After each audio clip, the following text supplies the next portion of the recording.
Okay, it should say recording in progress. Anyway. Is that working? I've never had to record before. Okay. Okay. Okay. Now, go ahead, Dr. Marc. Okay, so what you asked about was what kind of thought had been given to these languages in Star Trek prior to me. Well, the original Star Trek TV show, the one that was on in the 60s, the crew of the Enterprise traveled all over the galaxy to all kinds of new planets and boldly went where no one had gone before and did all these things. And lo and behold, wherever they went, everybody spoke 20th century North American English. It was just astounding the way that happened. There was one episode where they sort of paid lip service to the fact that this might not be right, but it was only sort of, because they did introduce the notion of a universal translator, some kind of a gizmo that could translate from anything into anything. But the first episode where that came up, as far as I know, what they were translating from was not a spoken language. It was sort of brain waves or electrical impulses or something or other that this universal translator could change into something that, oral that the people could understand. And they talk about universal translator now and again. So they acknowledge the fact that there's other languages out there, but we never heard them. With Klingon in particular, we know there's such a thing as the Klingon language, because in one of the episodes, probably one of the most famous of the original Star Trek episodes, which is called The Trouble with Tribbles, there's a scene on the Enterprise crew, right, our guys, and the Klingons are basically they got together in a bar. It's not a bar, it's some kind of a shore leave sort of place. And they got into a big argument, insulting each other and so on. I mean, the Klingons insulting the Enterprise crew. And one of the Klingons says something, this is not a direct quote, but something along the lines of, the Enterprise, everyone knows, is designed like a garbage scow. So it's a big insult, you know. Everyone knows that, and that's why half the quadrant is learning how to speak Klingonese, he says. Of course, he doesn't speak Klingonese. He only speaks English, and all the Klingons only speak English, but at least there's an acknowledgement that there's such a thing as this Klingonese language. There are, in the original episodes, a smattering of Vulcan words here and there, right? Mr. Spock is from the planet Vulcan. He's a Vulcan, and there's a word here, a word there. There's no sentences, except for a one-word sentence, which is Kroika, which means stop. Other than that, there's just names of things. There's probably, I don't know, a dozen, maybe 20 words over the 3 years of the series. When the first movie came, the first Star Trek movie came, which was 1979, the opening scene is the Klingons. And there's 3 Klingon ships we see inside of the lead ship, and there's a Klingon there, looking different from the way they looked on TV. And he's speaking this strange language with English subtitle, or French if you saw it in France, I guess, but you know, with English subtitles. And that's the origin of the Klingon language. I'll come back to that in a second. The very next scene is on the Vulcan planet. And here's Mr. Spock is undergoing some kind of a ritual to be accepted into something called Kolinar, which is giving himself over to pure logic and eschewing emotions and things like that. And that scene is conducted entirely in this strange language that nobody's ever heard before with subtitles. And that's Vulcan. I mean, that's Vulcan with sentences and all that sort of thing. That's the beginning. Both of those, that's the beginning, that's the beginning of language more than a word here and there. Both of those aren't really constructed languages. Neither of those is really constructed language. The Klingon, the idea was that it should sound strange and otherworldly and noisy. So it's this choppy, grunty sort of a sound. But there was no real thought, as far as I know, given to vocabulary or grammar or anything like that. There's one word, only one word that's actually repeated. And the Vulcan, that scene, the actors, there's 2 actors who speak. Mr. Spock does not speak at all in that scene. There's a woman conducting the ceremony. She speaks a lot, and then she's got a helper. And both of those actors, when the scene was filmed, were speaking English because the script said to do that. But as they were working on the film, they decided it doesn't make any sense for these people to be speaking English. It's a Vulcan ceremony taking place on the Vulcan planet, and there's nobody there except Vulcans. They should be speaking Vulcan. So what they did is they basically made up gibberish, gobbledygook, that sounded different but matched the lip movements. So when she's on screen, this priestess or whatever she is, when she's on screen and talking, that's lip syncing. Sometimes she's off screen, then they could do whatever they wanted. So that's not conlanging, that's gibberish. But and the point was it just sounded cool. By the time Star Trek, well, Star Trek 2, Wrath of Khan, is actually where I got involved with this stuff.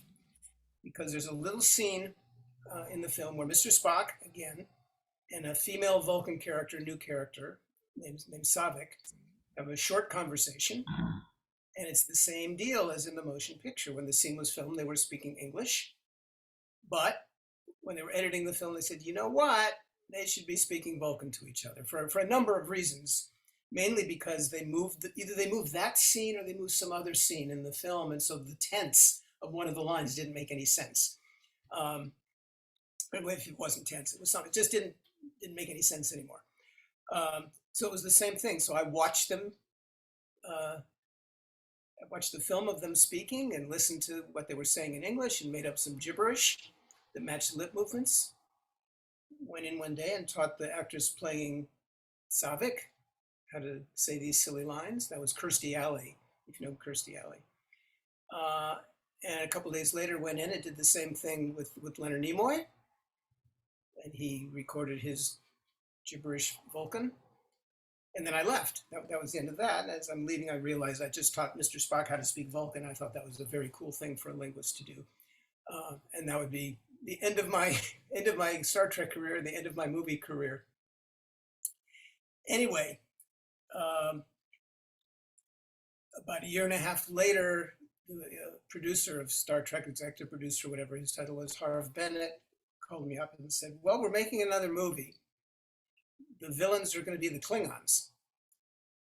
And he said, I think the Klingons, he said the Klingons are going to have their own language. So it was the writers who decided that the Klingons should speak their own language.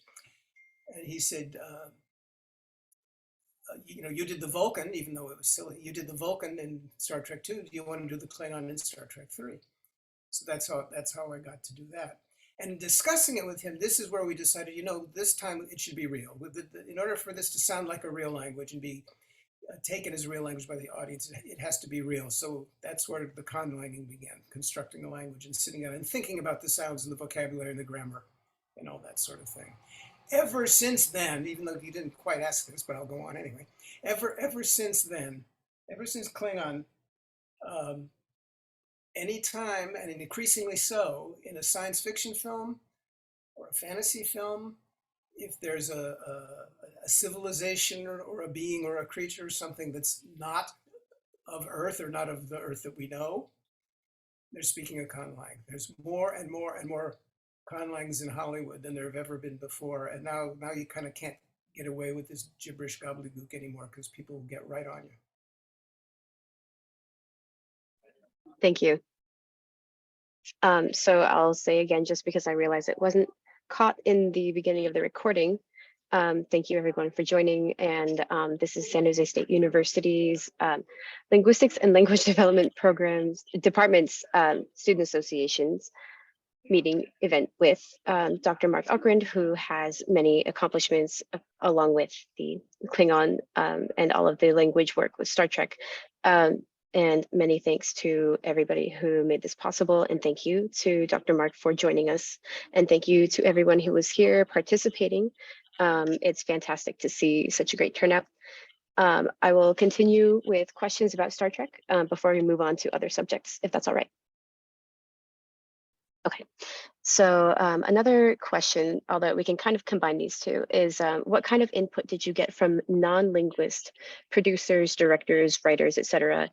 Did you get, what sort of input did you get from them as you were designing the languages for Star Trek and then also Atlantis?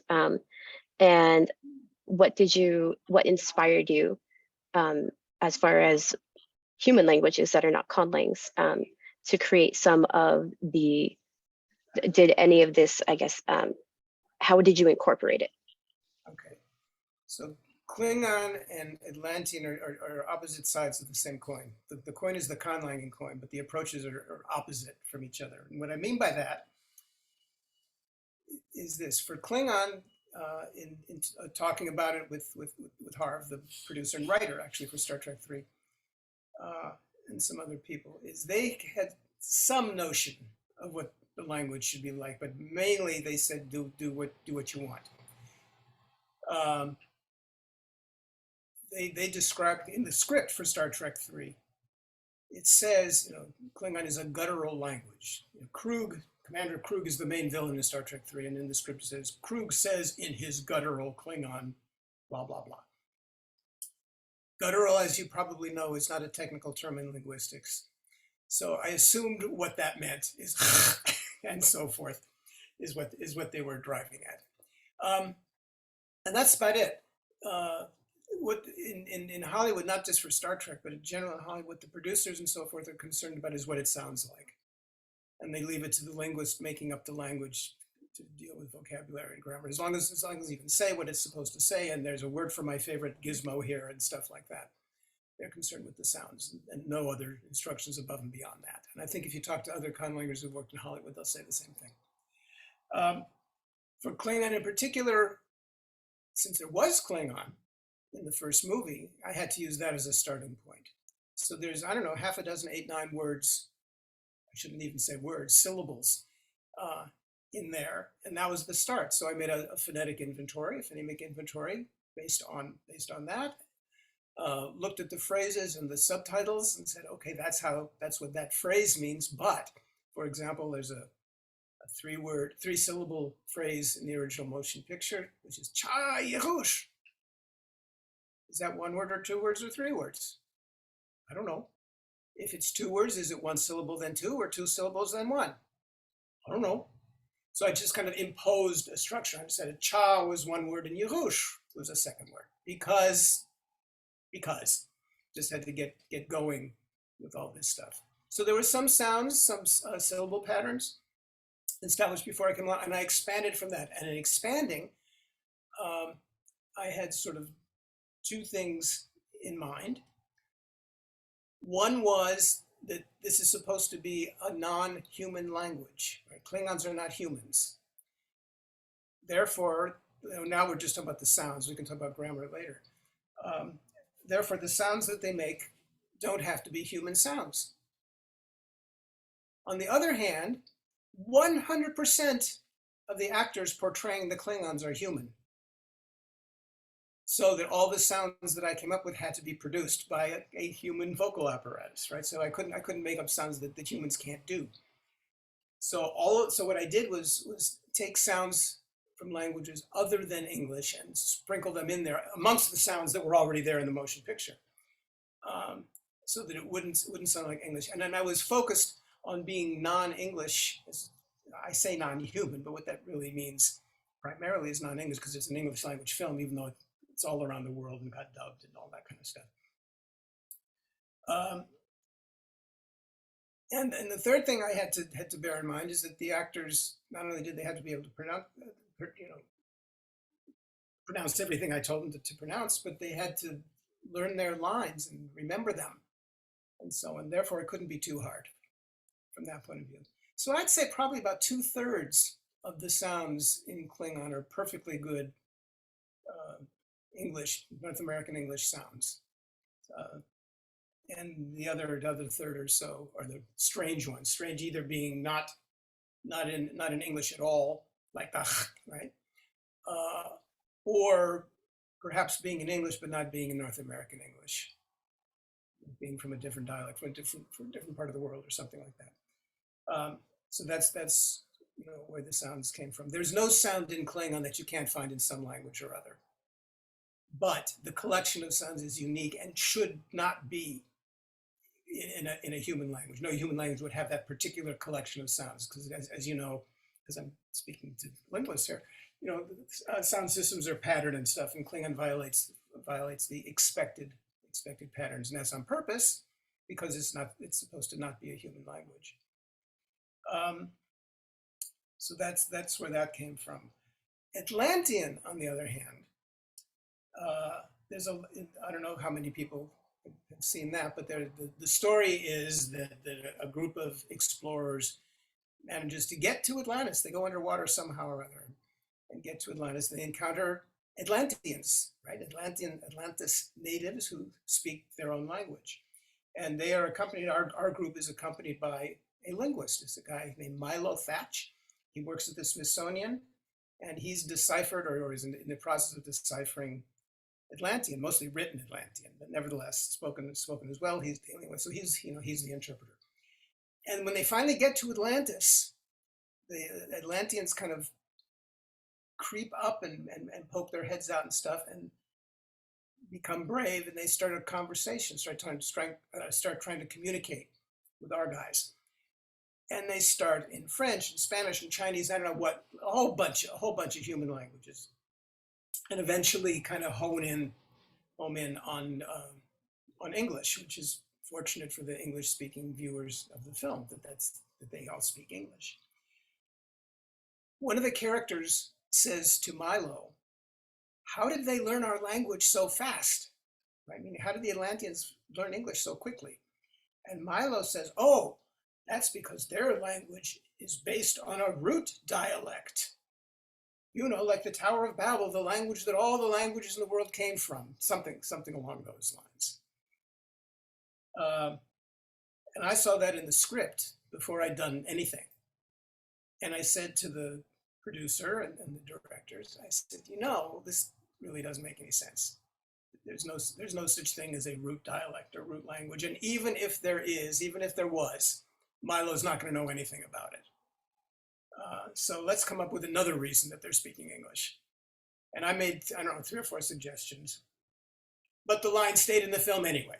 So what I decided when making up the Atlantean language was it's not a root dialect or a root language or something like that, but whatever features it has are such that Milo could come up with that theory, even if the theory is wrong. Okay? So, as I say, it's the opposite of Klingon. Instead of using sounds from here, there, and the other place that don't belong together and that are exotic, I use the most common sounds found in the world's languages. Okay, the most common simple syllables and things like that. And the same thing was for the grammar. We didn't get into Klingon grammar. We will later if you want. But I did things in Klingon grammar that shouldn't happen in the same language. In Atlantean, I did really common things that are found in not all, but lots and lots and lots of languages. So it's the opposite. Now the direction from just get back to your original question, the direction from the writer and the producer for Atlantean was nothing at all. It makes something up. It gives you a lot of freedom, but you also have human language to base your constructed language on. Yeah, one of the things I did do for Atlantean is in the original script, it's changed a little bit. One of the problems with making a movie is you do stuff based on the script, and then the script changes, but you've already done it, and sometimes there's time to make corrections and sometimes not. In the original script, the opening scenes of the film take place in the North Sea or in the Baltic area, somewhere up there, and around Vikings and all this stuff. So I just said, well, Atlantis, everyone talks about it being in the Mediterranean or something, thinking of it in Greek terms. I said, but look, it's the Vikings, they're way up there north. And that's where Atlantis really is down in that sea someplace. The languages in that area, Finnish and Estonian and Latvian, all those around there, again, not 100%, but there's a tendency in those languages to put the stress on the first syllable. So I said, okay, we're going to do that in Atlantean if they're going to be from that part of the world, right? So there's some connection to the real world in Atlantean that there's not in Klingon. Very interesting. Now I know you've mentioned a couple of times the Klingon grammar. So the next couple of questions kind of together move in that direction, and then we can talk more about it. A couple of student side questions about what stands out for you and how Klingon has evolved over time, both in the Star Trek universe and in our universe. And then also they brought up the fact that it has different dialects, and wanted to talk about how those have developed and how they differ, considering that it is a conlang. Right. Well, come back to the dialects in a second. In terms of the way the language is developed in the world of Star Trek, the universe, I guess, of Star Trek, the only development that there's really been is more and more vocabulary, really, as called for by the scripts. There's a lot of Star Trek out there these days. All of a sudden, right after kind of nothing for a long time, there's four, I guess, TV series in production at the moment. You know, 2 cartoons and 2 live actions, and all kinds of rumors about other things. So there's more and more. And Klingon's not a major component of all. It was a major component of Star Trek Discovery, the first season. But since then, it's in there, but it's not a major component all the time. So it's good, growing, again, primarily in terms of vocabulary. In the real world is where it's really grown a lot. When I first did Klingon, I was working on Klingon, that was for Star Trek 3. And when I was working on the film, and I was there when they were filming Star Trek 3, you know, every time you see someone speaking Klingon, I'm just an inch or two outside the frame. Not 100% of the time, but most of the time. So I was there, and when you make a movie, of course, mostly what you do is nothing. You sit around and wait and wait and wait and wait. And during these waiting around times, people would come up to me and they'd say, "Oh, you're the language guy." I said, "Yeah." They say something in Klingon. I'd say, "What do you want me to say?" And they'd say hello, how are you? I'd say, "A Klingon would never say that." And they would laugh and go away. But anyway, I got to thinking, you know, if these people, the people who were asking the question was the movie making crew, primarily, actors a little bit. I mean, non-Klingon actors, they were disgusted with me. They had to deal with it. But you know, I figured, you know, if these guys are interested in the language, there are people out there who at that time I knew about but wasn't intimately familiar with, you know, called Star Trek fans. They might be interested in the language. So I proposed to the powers that be, you know, that I write a book explaining how the language in Star Trek 3 works. And they said, "Okay, do it." So I did. So I wrote this book. It's called The Klingon Dictionary, but it's the beginning of it is a grammatical description. Then there's a dictionary. And it was supposed to come out the same day that Star Trek 3 opened, but there was all kinds of silly delays. So it came out, I don't know, 6 months later or something. Anyway, when I wrote the book, I thought, well, I hoped that people would buy it, because when you write a book, you hope people will buy it. But I really thought what'll happen is people will buy it and they'll open it up and thumb through it and say, "Oh, look, here's the Klingon word for shoe," or "Here's the Klingon word for house." Ha ha ha, put it down and pick it up from time to time. And I was right about the fact that they bought it, not in, you know, huge bestseller kinds of numbers, but okay. I was wrong about what they would do with it, because they did read it, but then they read it again and again and take notes, compile a list of typos. You can find it on the internet. And a language speaking community developed, which I was not aware of. I wasn't aware of it until probably 8 years, 7, 8 years or something after the book originally came out, when I got a call from someone who identified himself as the head of something called the Klingon Language Institute. And I said, "What is that?" "Oh, you know, a group of people, we study the language," and so on and so forth. And anyways, I got together with them and, you know, met with them over the years. Anyway, the thing really got going, with people really studying the language seriously and communicating with each other, and it's grown and grown and grown. And most of the development of the language has been for those people as opposed to for Hollywood. An example of that is, a lot of years ago, I was asked to work on I don't even know what the name of the technology is anymore, changed it to a DVD or a disc that you used to stick on your computer, CD-ROM. I don't know what it was. It was a language learning thing. And it was made by a company that does this for lots and lots and lots of languages, mostly European languages, but other languages too. And they have a template that they use. So it's the same words, whether you're learning French or Swahili, it's the same words with the same little pictures and the same kind of lessons and so on. And they want to use the same template for Klingon. Now, if I'm in America, I'm a monolingual speaker of English in America, I'm going to go to France, I might get the French learning disc so that I can learn words that I can use when I go to France.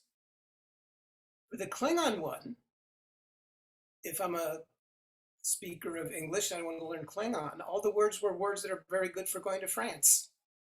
They're not very good for going to the Klingon planet and so on. So I pointed this out to them, but they didn't care. We did it anyway. So all right, so I came with a word for mango, a word for aspirin, a word for toothpaste, and all these non-Klingon things. And the thing came out, and the reaction among the Klingon-speaking community was overwhelming. They loved it. They loved it because they said, now we can talk about stuff on an everyday basis. So the growth in vocabulary out of universe, as we say, has been very practical and earthbound, which makes it tough. Actually, dilithium crystals, no problem. But, so that's what happened with that. With the dialects, in Star Trek VI, there's a scene. There's some faraway Klingon listening post. And there's some Klingons there who are bored out of their minds. But anyway, the ship Uhura actually tries to communicate with them. If you know that scene, that's the one where they turn the universal translator off and they're dealing with these old dictionaries, these books, which has a great blooper in it. But anyway, and the way they speak Klingon is a little weird. These Klingons in the outpost, and people say, oh, those actors didn't know what they were doing. Yes, they did. We made sure that they spoke a different dialect. Because we figure the Klingon Empire is very big, there's going to be different dialects of Klingon. Since then, I've come up with, I don't know, half a dozen maybe other dialects of Klingon, or sketches of dialects is more fair. In some cases, there's slang is used differently. In some cases, there's phonological differences. There's some grammatical differences. A grammatical distinction. Standard Klingon doesn't exist in one of these dialects. And things like that. None of these is worked out completely, but there's sketches of all of them. Again, because in a realistic situation, not everybody is going to talk alike. And there's going to be obviously personal differences, but besides that, there's going to be regional differences, and this should be true among the Klingons too. If they're an empire, they're big. They've got differences. Presumably, there's non-Klingon languages as well. I don't know what they are, but they must be floating around as well, influencing the various dialects in one way or another. Actually, there's a group who's actually learned this dialect that was spoken in Star Trek VI, and sometimes they carry on discussions in that dialect rather than standard Klingon. Very cool. This actually relates to a question that another person who's here, I believe he's wearing a Star Trek uniform as a shirt. I'm pretty sure that's you. He had a question that was he wrote ahead of time, and it was related to what you just said, that this language that is non-human is actually become quite human bound. And so the question is that in addition to developing and popularizing the Klingon language with the Klingon dictionary, you've also done a lot to establish their culture and society with books like The Klingon Way and Klingon for the Galactic Traveler. So it seems like you've thought a lot about the sociolinguistics of conlangs as much as pure linguistics. What he's wondering is, what do you see as the relationship between constructing a language and a culture for its speakers? Should they be considered together, or are they separate things?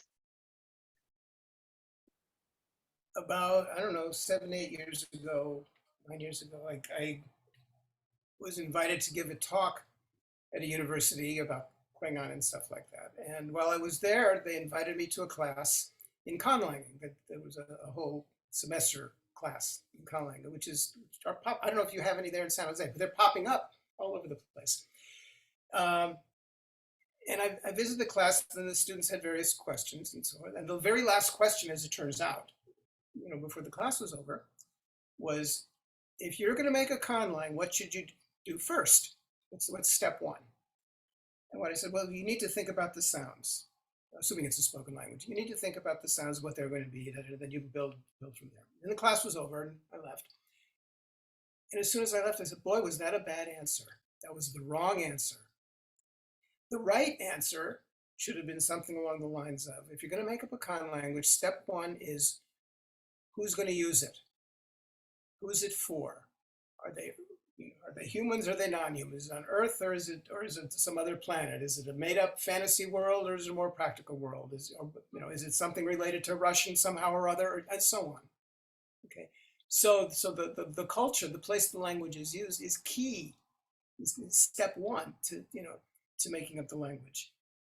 It's Tolkien, who's the famous conlanger, of course. Did it in reverse. He really loved these languages, and he made up the languages, made up the history of the languages, proto-languages. He probably didn't use that term, and so on and so on. And then he made up Middle Earth, so there would be a place for these languages to be used. The better way to do it is know where the language is going, what it's for. So it's very, very important. And that's why when I said, I was kind of joking a second ago when I said, making up these practical everyday words is difficult in Klingon, precisely because when I made up Klingon originally, I didn't have that in mind at all.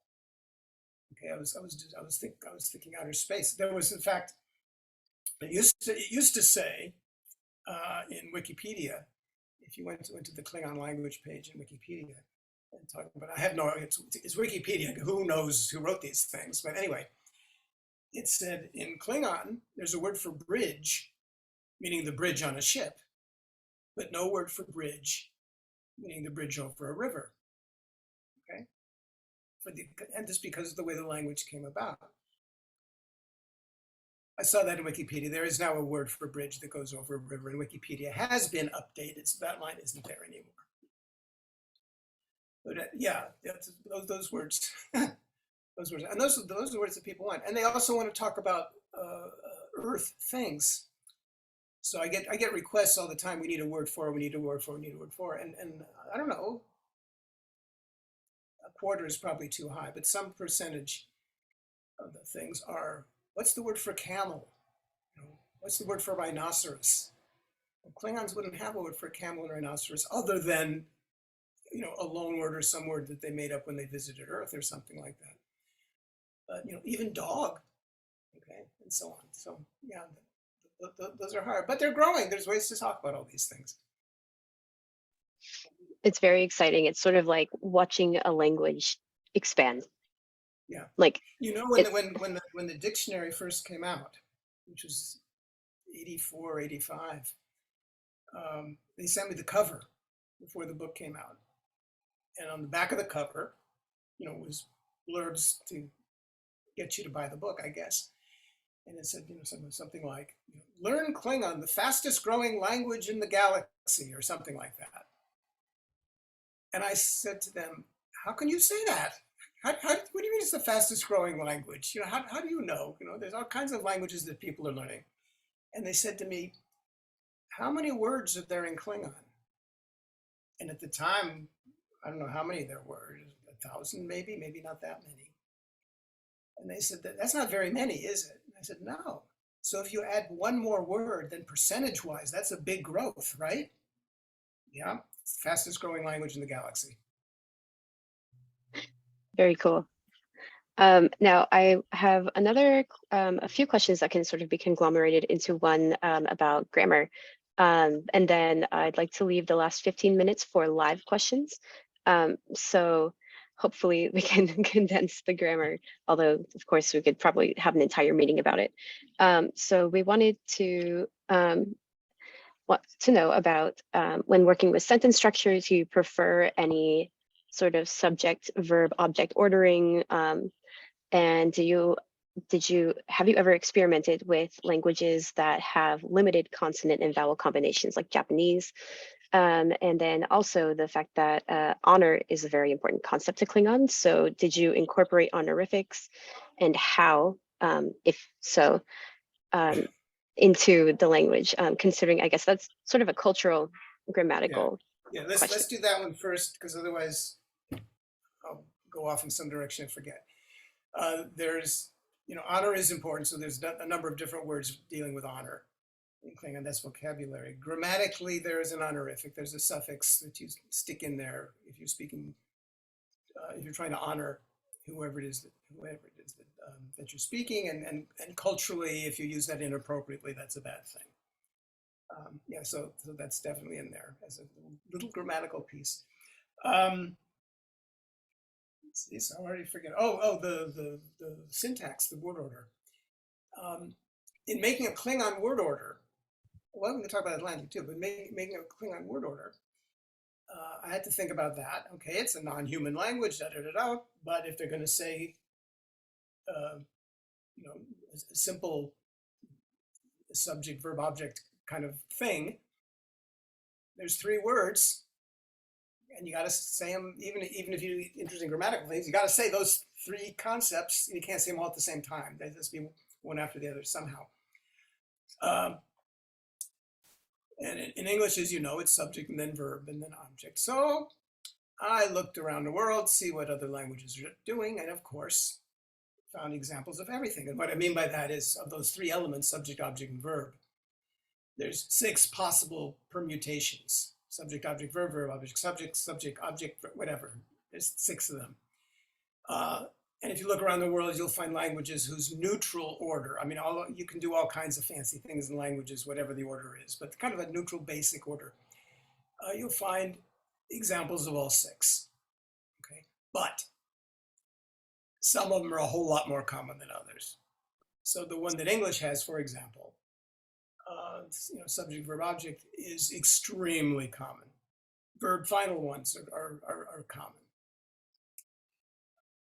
The least common, by far, are the ones where the object comes first. So I picked object, verb, subject as the word order for Klingon, backwards from English, not because it's backwards from English, but because it's the least common in the world, or one of the least common in the world, and therefore the least human, which is not to insult the people whose languages, really do that. But the idea was to make it non-human. So, and that makes it harder to learn, and it does. It also makes it harder for automatic translation things to deal with what's going on. So yeah, I definitely dealt with the words that come in a different order. For Atlantean, I did verb final because that's a really, really common thing. And as I said, for Atlantean, the goal was to do something very, very common. But I didn't want to do like English just because it's English. And there was a middle part in there. Oh, that would be the things such as like limited consonant vowel combinations. Oh, but the phonology. Yeah. For Klingon, for Klingon, I went by what was in the motion picture as a jumping off point. So that was kind of set for me. And in Atlantean, I wanted it to be very, very simple. But in some other things I've done, I've done complex consonant clusters and things like that. Played with vowels, having a small inventory of vowels is kind of skewed rather than what you would expect. So most of the languages I've done, all of the languages that I've done, except for Atlantean, are spoken by outer space types. So you can do all kinds of funny things. Understandable. So we have 15 minutes left. If anybody has had questions that have come up for them while we've been listening to Dr. Marc speak, go ahead and raise your hand, and then I'm so sorry if I don't call on you. So I have, I know a lot of people don't have their cameras on, so if you could use the reaction and then just click raise hand, that way it stays up and then you don't have to hold your physical hand up. Although it looks like first we can go with, is it pronounced Lara? Okay, go ahead. So my question pertains about the viability of Klingon after you're sadly gone from us. As speaker of a conlang, different conlang delta from the expanse, I noticed that there are people who are basically working with educated guesses of words when we don't know or there's not official word. So when you're gone, do you have any plans to give like guidelines or anything for people to continue the language? Yeah, that's more and more and more. That's becoming a topic of conversation among the Klingon speakers. What happens? A little bit of background to that question, which you probably know. The Klingon Language Institute, which, as I said earlier, I didn't know existed until it had been around for a little while. The members of that organization have decided that they're not going to make up any Klingon words or any Klingon grammar and stuff like that. That all falls to me. So I get to make up new words, and I get to judge grammatical disputes, if that's the right way to phrase it. Clarify points of grammar that are not very clear. When I wrote the Klingon dictionary, I didn't know that people were going to study it in this way, and there's a lot of stuff in it that's not explained as clearly as it should be if it was really going to be there for language learning. Well, one of these days I'm not going to be able to do all this, clearly. So what happens next? And the answer is, I don't know. That's something people are going to have to work out. If someone said to me, you have to pick someone to take your place or something or other, I don't know if I'd be able to do that, because a few years ago I would have said, sure, I know what to do. But now there's too many people who are really, really good. I have to figure it out. But the Klingon language folks are all really smart, and I'm sure that they'll come up with something. So sort of leaving Thank you it very in. much about that. Very good. Are there any other questions related to Klingon? I mean, other subjects as well, of course.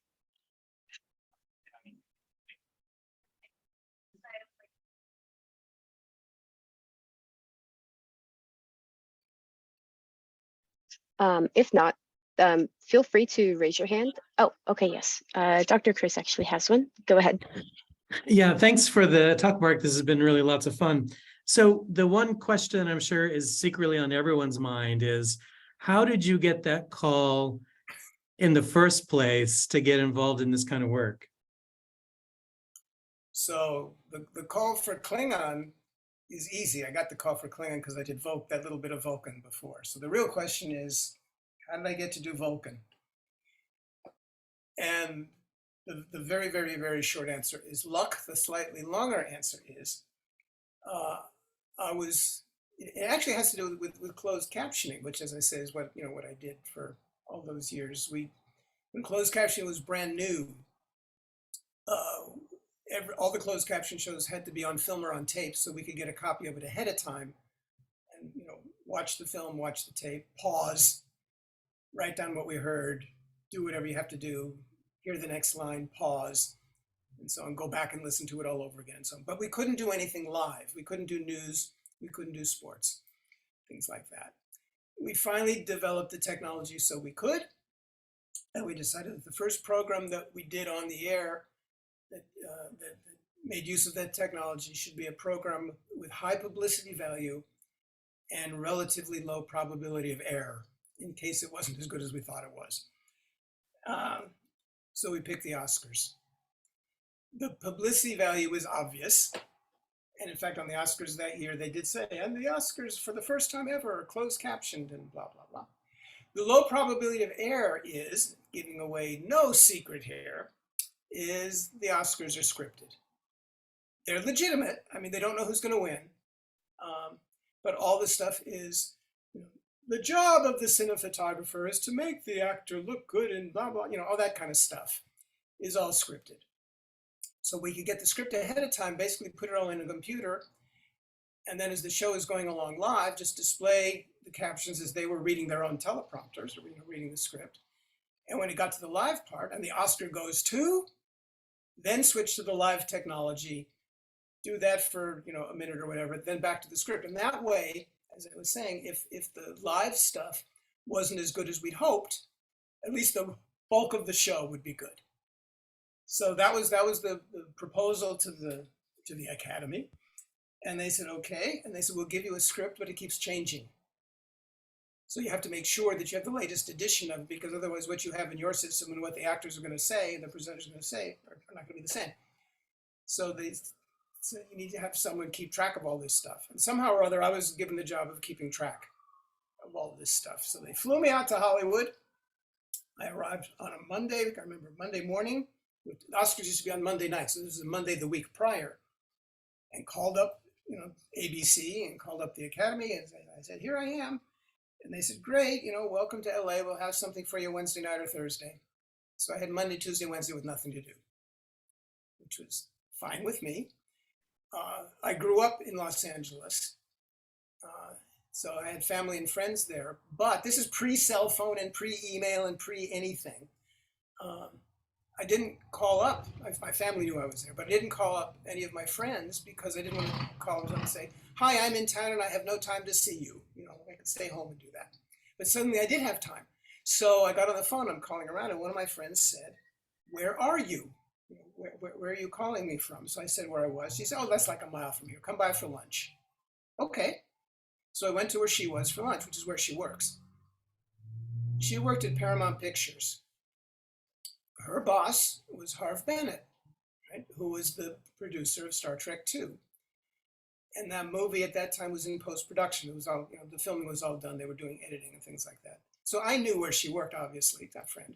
And I knew Harv as well from a long time ago, but that's all I knew. That was my sole connection with any of this stuff, is I had two friends working on this movie, end of my knowledge. So she and I and another woman working on the film went out to lunch, and as we're sitting at lunch, somehow or other, I don't remember how, the topic of linguistics came up.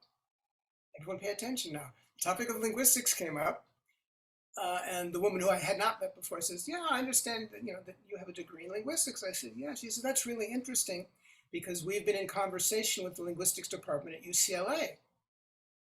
And I said, why? And she said, well, there's a scene in the film, and it's the scene that I just told you about. There's a scene in the film where Mr. Spock and this female Vulcan, a little conversation. When we shot the scene, they were speaking English, but now we want it to be in Vulcan. So we're talking about hiring this linguist from UCLA to come and watch it and make up some gibberish and then do this lip syncing thing and dub it in. And I said, that's a really smart idea. That's a very clever way to deal with the problem. And hiring a linguist makes a whole lot of sense, because they understand what you do with your mouth to make sounds and what looks like something else, and what sounds you can make that you won't see on the lips and all that. And she said, yeah, we thought it was a good idea too, but it's turned out to be a headache. And now this is 40-something, maybe exactly 40 years ago. I don't remember what the headache was, except I remember it was a boring headache. And what I mean by that is, they were playing phone tag or something. Again, no email and cells and all that. Schedules weren't working out. I don't know. She said, I don't know what we're going to do, because we have to have this taken care of right away. And I said, what do you mean right away? She said, it's got to be done by the end of this week, which is exactly how long I was in town for the Oscars. So I said, I can do that. Because as you were telling me about it, I was thinking in my mind how I would go about doing it, not thinking I would ever do it, but thinking about how I might do it. At that point, the associate producer happened to walk by, and they turned to him and said, hey, we just solved the Vulcan problem. And he said, what are you talking about? So she told him, and he said to me, come see me after lunch. And that's how that happened. Now, the fact that I knew Harv Bennett, the executive producer, is not irrelevant to the story, because it was ultimately his decision to hire me. So he wasn't hiring someone that he never heard of off the street that just showed up out of the blue or something like that. But that's not what I went there for. I didn't go there to get a job. I went there to get a sandwich. It's really amazing how often that happens. I think we have time for a couple more questions. Dr. Deko has her hand up, so go ahead and ask. Thank you, Stephanie. Thank you, Mark, for talking with us. It's really fascinating talk. So I'm a linguist, so let's talk about linguistics. And one, let's go. So one feature of natural language is like a language changes, and then one factor, the reason of language changes, are contact, like speaker of different languages meet and interact, and then language A might influence language B. So my question to you, Mark, is would you consider making maybe like a Balkan influencing Klingon? And for example, like the Klingon undergoes those sound change, adopting some of the Balkan sound feature, or perhaps maybe a Klingon adapt the Balkan new vocabulary. So, and then it's a long word adaptation, and then the Klingon might start pronouncing original Balkan words in a more Klingonized way, so that the same words can be pronounced differently. And then I got this idea when you talk about a dialect, you developed a Klingon dialect, and then why not go to the like a long word adaptation? So same words in a Balkan original pronunciation and Klingonized pronunciation. So those like variations, would you consider? Oh yeah, in fact, there's a little bit of all of that stuff. And there's one that actually it had nothing to do with Klingon. But there's an episode of Star Trek Discovery that was, I guess, in the most recent season, where they go somewhere and it's like, I think they go to Las Vegas, or it's not Las Vegas, but they go to some place where they're doing a lot of gambling and stuff. There's a group of people sitting around a table playing some game. It's not important to the plot, really, what they're doing or who they are with their kind of background, but they're speaking kind of a lingua franca that's used in this place, in this gambling establishment. So what we did is what the producers wanted actually was it for it to be a language that's sort of based on but not English. So it contains a lot of English words with slightly different pronunciation and a funny kind of grammar. So it's sort of that, but it is definitely a languages in contact kind of thing, and it's pretty nifty. And they really liked it. Of course, it's in the background; you can't hear it, but it's there. It's really there. But yeah, there are loan words into Klingon. You know, mostly from English because of the words, you know, camel, which is obviously a loan word from somewhere else, and things like that. I like the idea of you know, the loanwords coming in different ways in different dialects. I haven't thought about that, but of course that would happen. Of course that would happen, and vice versa.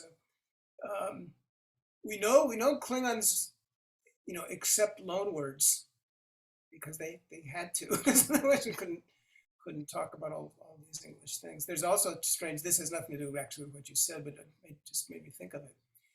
There's a strange Klingon naming practice, naming of people practice, because I didn't make up, let me rephrase it, I made up very, very few names of characters for the Klingons. There's some that I made up, but not the famous ones. I didn't make up Krug, I didn't make up Worf, and things like that. I made up a couple.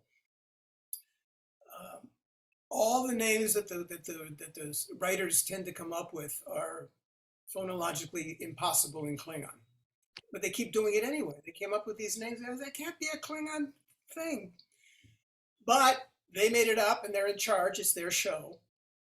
Something. All right, how is this going to work? So I've Klingonized them. So it's the Klingon pronunciation of these things. But why would a Klingon parent do that, right?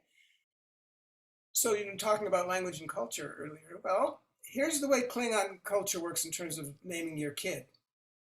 You always name your kid in a name taken from another culture. Maybe then you change the pronunciation to be Klingon-like, you know. So the name Worf must have been taken by his parents from someplace else. That's how you do.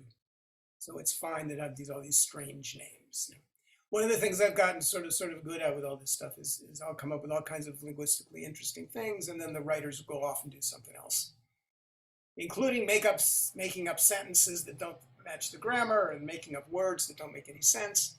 And if it's on TV, it counts. I have to incorporate it into the whole thing. One of the most famous Klingon things there is, Klingon objects there is the batleth, right? The batleth is this sword thing that looks like that. It's like a crescent moon, kind of. I did not come up with that word. The writers or producer or somebody came up with that word. And they say, the first time it's introduced, that this thing is an honor sword. Look up the word for honor in the dictionary, that's bat.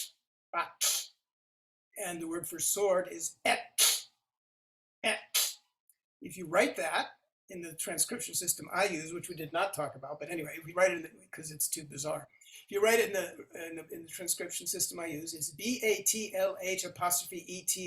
They put that in the script, and the writers and the actors are going, what? And they just mangle the pronunciation of this thing so badly. And in the first couple of episodes where this thing comes up, it's pronounced a few different ways, but they finally settled on batleth. And even batleth is non-Klingon, so you had to Klingonize it into betlech, and batleth is just this stupid federation of mispronunciation. But the writers did that. The most famous Klingon food is, it's got to have pronounced different ways, gach or something like that. There's these wormy things. And the first time I saw that, heard about that, was watching TV, and there's this bowl of these things, and someone says, "What's that?" And that's gach. Someone says, "Well, what's gach?" And they said, "That's serpent worms." I was like, "What? What is a serpent worm?" Gach. I said, "I didn't make that up." And I said, "Oh." If you look in the dictionary, the Klingon dictionary, there's a word gharg. Spelled Ghargh. Gharg. The definition is serpent, worm. It's mean a serpent or a worm, some kind of long snaky thing. They mispronounced the word and ignored the comma. Now we've got gach, that you read this new creature called the serpent worm. Okay, it's on TV, got to go with it. So I decided that gach is gharg when you prepare them for food. Then it's called gach. It's kind of funny because this happens in human language, and it's sort of almost like you get to see it on a shrunken down scale in a conlang. Yeah, it's very neat. So it is just after 2. Anybody who has to go, of course, you can leave. Dr. Marc, if you're okay with staying for maybe 10-ish extra minutes or so. We have a couple more questions. I'll start with Michael because I know Laura had already gotten a chance to ask. So go ahead, Michael.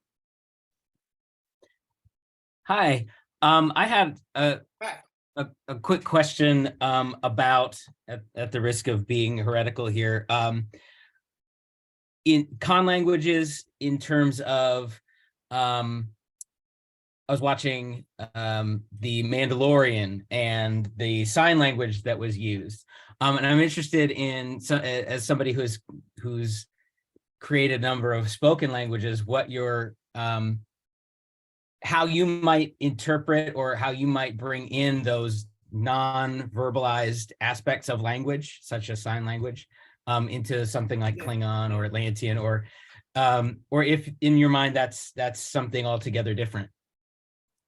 No, it's two different things, but it's certainly related. I mean, there's sign language, meaning like American Sign Language, which is a whole language in its own right. So there could be a Klingon sign language or a Vulcan sign language or something like that. And in fact, when I was doing all the closed captioning, I had a lot of deaf friends because of that, who were very upset with me that I made Klingon be a spoken language. They wanted it to be a sign language, but it wasn't up to me, that aspect of it.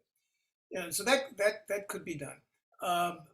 But there's also been some interest among the Klingon speakers in the nonverbal movements associated with the spoken language. You do certain things, like, does this mean no, or doesn't it? And things like that. And that kind of stuff has not been worked out. I think it should. I think that would be a really interesting thing to do. Yeah, because that's part of the whole thing. It's just weird to. When you see a dubbed film, sometimes that happens. It's just the person's face is doing the wrong thing for that kind of a word.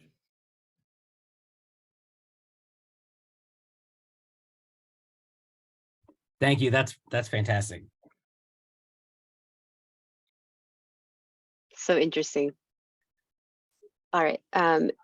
Laura, go ahead. You can ask. I don't think anyone else has had their hands raised. If they have, apologies that I've missed it. Go ahead and speak up now. But otherwise, go ahead. All right.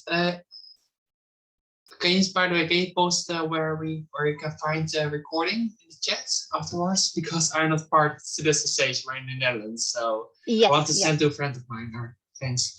Dr. Marc, I was thinking, you said there are different different dialects of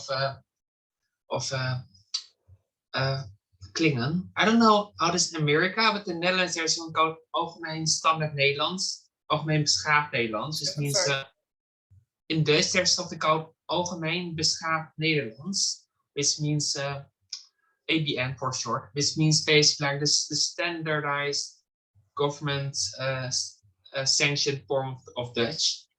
Would there be something like that in the Klingon Star Trek universe? Not just dialect is spoken the most, but one that would be officially taught in schools. Yeah, the way, yes, the way I explain that is there's a standard Klingon, whatever you want to call that, in English, which is just one of a number of dialects. And the one that's considered the standard dialect, the official dialect, if you will, is whichever one happens to be spoken by whoever is emperor at the time. So it changes. Who's ever in charge, their dialect is the one that's counted as official in the Klingon world. Yeah. Now, the way Klingon government works is very complicated, and it keeps changing from episode to episode, so I don't know how this all pans out, but anyway. Thank you so much. Okay. Any very, very last minute questions? This would be... but I can't find the button. Oh, that's okay. Go ahead. Oh, got it. So I was wondering, so you were involved with the languages, and then all of this sort of Klingon cultural stuff came out. As you developed new Klingon languages, were you thinking of the newly developed Klingon cultures as you were coming up with new new words and grammar and things like that? Yeah. Well, a language like Klingon, that was basically made up for Hollywood. Okay, it's the screenwriters, the story writers, and stuff. They're in charge. They're the ones who determine, what has to be said in the language. Whatever the script calls for is what it is. It's not up to me, so I don't have to think about it. they're doing all the thinking. And in fact, when I wrote the dictionary, in the introduction, when I wrote the dictionary, the dictionary part, not the grammar part, the dictionary part, if I put in all the words that I made up for Star Trek 3, whether they ended up in the film or not, because when you make a movie, a lot of stuff just never ends up in the film. So all the words that I made up for Star Trek 3 were in there. Then I went through all the old Star Treks, the episodes that had major Klingon plot elements, and pulled out words and made up words that might be relevant to those. If the dictionary consisted of nothing but those words from Star Trek 3 and the original episodes, it would have been a really skinny book. So I fleshed it out and I said, okay, what other words am I going to make up? And I'm obviously not going to sit down with, the OED and make up a word for everything or something like that. So somehow I had to put restrictions on myself about what to make up words for. And I honestly and truly don't remember how I decided what I should come up with. But I did decide ahead of time what I should not come up with at the time. And in the introduction, I say this. I said, this dictionary contains no words other than the ones, from the movie, having anything to do with Klingon culture or Klingon geography, which is a strange thing to leave out of the dictionary. And the reason is because I'm not the writer. I'm not the story writer, the episode writer. I didn't want to make up words for things and then have some writer come along and, in some TV show and say it very differently. that's not what it is at all or how it works. So let them come up with the cultural concept or the geographical term or something, and then I'll Klingonize it. I'll make a Klingon word for it, do it that way. I've changed my mind about that over time. So now I've made up all kinds of stuff that's been incorporated into the Star Trek canon, if that's the word you want to use. But initially, I was leaving that all together. But yeah, the bearing in mind what the culture is all about is very important when you're making all this stuff up. Very cool. And I very appreciative. LLDSA as a whole, of course, is very thankful for everybody who joined, and round of applause for Dr. Marc virtually. And thank you so much. I think everybody really enjoyed this. And like we had noted in the chat box, we will have this uploaded hopefully very soon to our YouTube, and we will hopefully see you all at future events. Thank you for everyone whose work was involved with this, not just myself and Fong, who is the interim secretary, but also everybody who promoted and everybody who worked on graphics and promotional material. And of course, for Dr. Marc to devote this time. So thank you, everybody, and have a fantastic afternoon and week. I don't think Klingons would say goodbye, would they? No, the way I was interviewed on NPR many years ago, and at the end of the interview, the interviewer said, "So at the end of the interview, how would a Klingon say goodbye?" I said, "A Klingon would not say goodbye. A Klingon would just get up and walk out." Fantastic. In that case, I won't say goodbye. But thank you, everybody. All right, thank you, everybody. Thank you, everyone, for coming. Good questions. Yes, fantastic.